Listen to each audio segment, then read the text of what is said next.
Bismillahirrahmanirrahim. Assalamualaikum warahmatullahi wabarakatuh. Apa kabar anak-anakku semua? Semoga kalian semua selalu dalam keadaan sehat walafiat. Hari ini kita akan belajar muatan PPKN KD 3.4 dan 4.4 mengenai menggali manfaat persatuan dan kesatuan untuk membangun kerukunan hidup. Pada kesempatan kali ini kita akan belajar mengenai peristiwa mencerminkan persatuan dan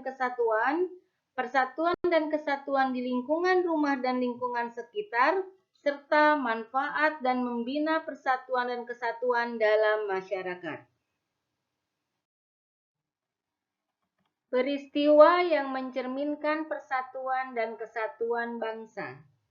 Pada masa kerajaan Majapahit, ada sebuah kitab yang bernama Kitab Sutasoma yang ditulis oleh Empu Tantular, di mana dalam kitab tersebut menggambarkan para pemeluk agama Hindu dan Buddha dapat hidup berdampingan dengan rukun dan damai.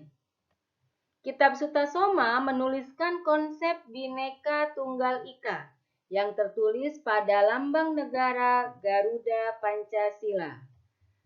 Semboyan Bhinneka Tunggal Ika mengajarkan kita untuk menghormati setiap perbedaan yang ada pada bangsa Indonesia. Berikut merupakan sikap memelihara persatuan dan kesatuan yang dapat kita tunjukkan dalam perbedaan yang ada pada masyarakat Indonesia. Yang pertama yaitu kita memiliki perasaan sebagai satu bangsa dan satu tanah air, walaupun berbeda suku, budaya, dan agama. Yang kedua yaitu mencintai dan melestarikan budaya daerah untuk memperkuat budaya nasional. Peristiwa dalam masyarakat yang mencerminkan persatuan dan kesatuan bangsa yang beragam, contohnya dapat dilihat dalam kegiatan berikut. Yang pertama yaitu kita secara aktif berpartisipasi dalam kegiatan gotong royong.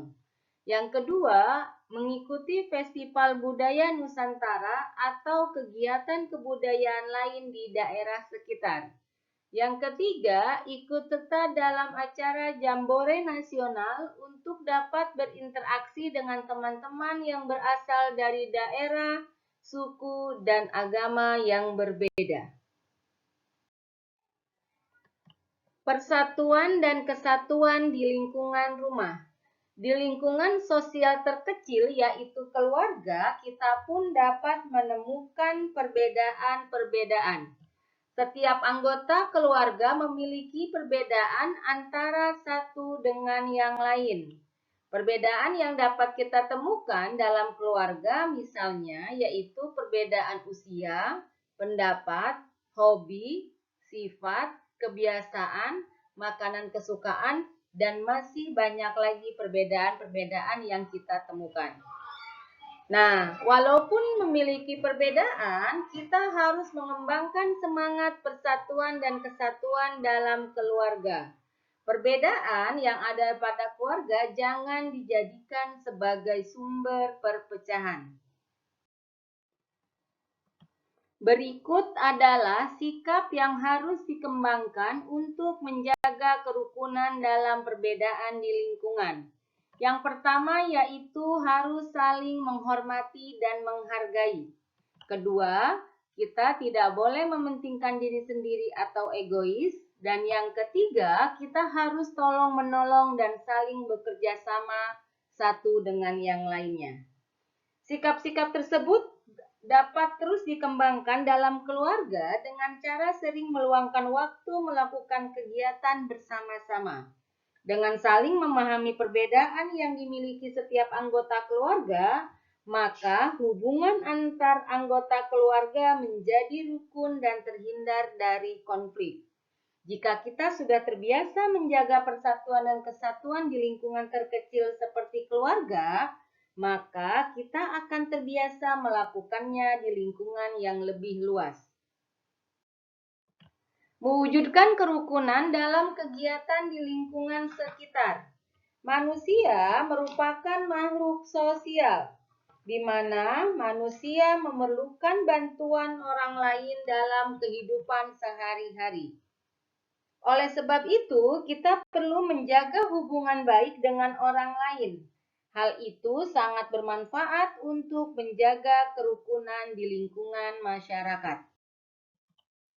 Berikut adalah manfaat dari menjaga kerukunan di lingkungan masyarakat. Yang pertama yaitu membangun kerjasama antar warga. Kedua, mempererat persatuan dan kesatuan di lingkungan masyarakat. Ketiga, menumbuhkan rasa toleransi antar warga masyarakat. Keempat, membiasakan sikap saling membantu antar warga. Dan kelima, hidup menjadi damai dan aman. Manfaat persatuan dan kesatuan dalam masyarakat. Kerukunan dalam perbedaan yang ada di Indonesia harus selalu kita jaga. Kondisi masyarakat yang rukun dan damai membuat hidup kita aman dan nyaman, serta dapat menjaga persatuan dan kesatuan.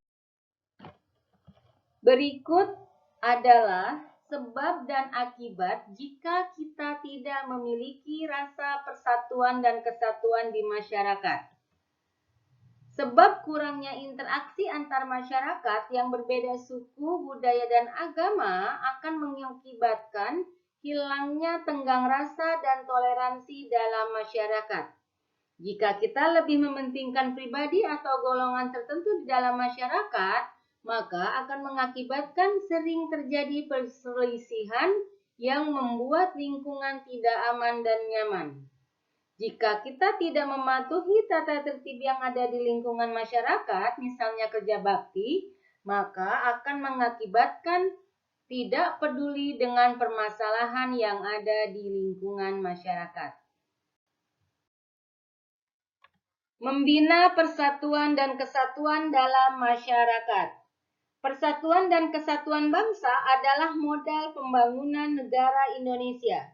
Melalui perjuangan pahlawan, kita dapat melihat bahwa perbedaan tidak menjadi penghalang bagi kita untuk dapat menjadi negara merdeka. Sudah menjadi tugas setiap warga negara Indonesia lah untuk mengisi kemerdekaan dan mewujudkan cita-cita bangsa yang tertuang dalam pembukaan Undang Dasar 1945. Hal inilah yang harus terus diperjuangkan oleh pemerintah melalui pembangunan nasional.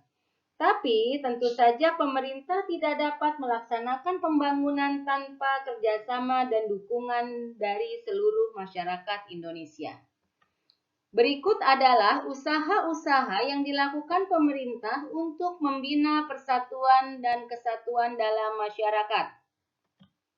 Yang pertama yaitu menjamin hak kebebasan masyarakat dalam memeluk agama dan melakukan ibadah sesuai agamanya masing-masing. Kedua, mengusahakan pemerataan pembangunan di seluruh wilayah Indonesia. Tiga, mewajibkan penggunaan bahasa Indonesia sebagai bahasa nasional yang baik dan benar dalam berbagai acara resmi. Keempat, menjalankan pemerintahan secara adil dan terbuka. Dan yang kelima, mengadakan berbagai festival kebudayaan. Menciptakan kerukunan di lingkungan sekitar. Sebagai warga masyarakat, kita harus dapat membantu pemerintah dalam menumbuhkan semangat persatuan dan kesatuan bangsa dengan berusaha menciptakan kerukunan di lingkungan sekitar kita.